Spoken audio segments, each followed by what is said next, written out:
Welcome to more on Carrier Ethernet from the MEF. I'm Scott Mansfield, MEF board member and editor of MEF 35. MEF 35 is the Service OAM Performance Monitoring Implementation Agreement.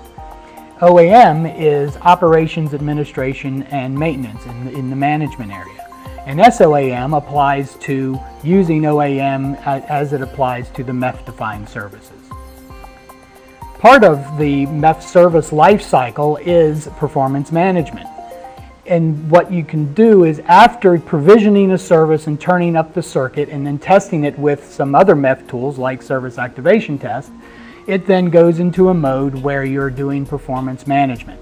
And in performance management, we're doing loss measurement and delay measurement. And if something turns up as being incorrect, then it can go and feed into fault management, which is covered in a different presentation.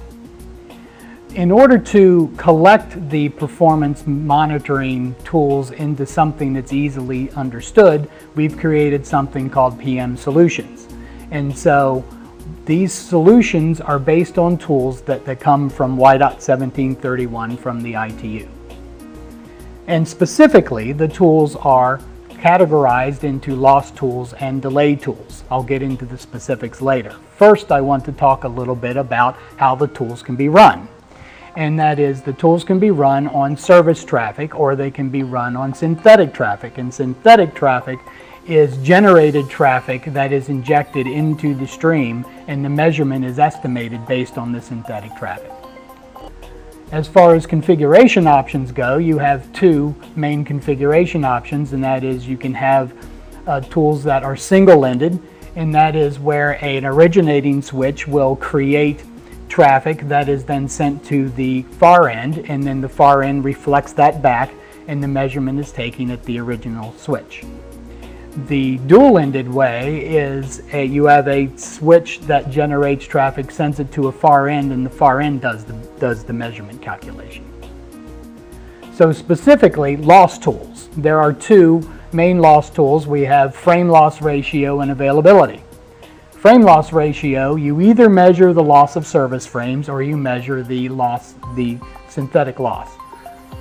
In availability, it uses frame loss ratio to determine if there are high numbers of consecutive lost frames, which would indicate that the service is not available. From a delay tool perspective, there are many tools. There's frame delay, which is how long it takes for a frame to go from the ingress uni, which is where the traffic comes in, to the egress uni. Frame delay range is a similar type of measurement, only it is over a period of time. It tells you how different the shortest delay was from the largest delay.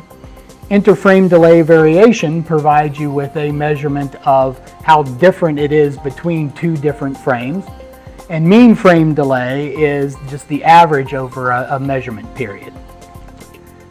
So now we come up to what are PM solutions. There are three PM solutions defined in MEF 35. The first PM solution is the mandatory solution, and it uses synthetic testing, and it does single-ended delay and single-ended synthetic loss. Those are the two tools that are mandatory in MEF 35. And then we have a couple of optional tools. One optional tool does a dual-ended delay measurement, and the other optional tool does the counting of service frames. So it is not required in order to support performance monitoring that you count service frames, but there is an optional solution that shows you how to do it. The evolution of MEF 35 continues, and it is currently being enhanced with some new tools, one for threshold crossing alerts, and another one that supports dual-ended synthetic loss. So I hope you found this video useful. This has been Scott Mansfield from Ericsson on behalf of the MEF, and you can find more at metroethernetforum.org.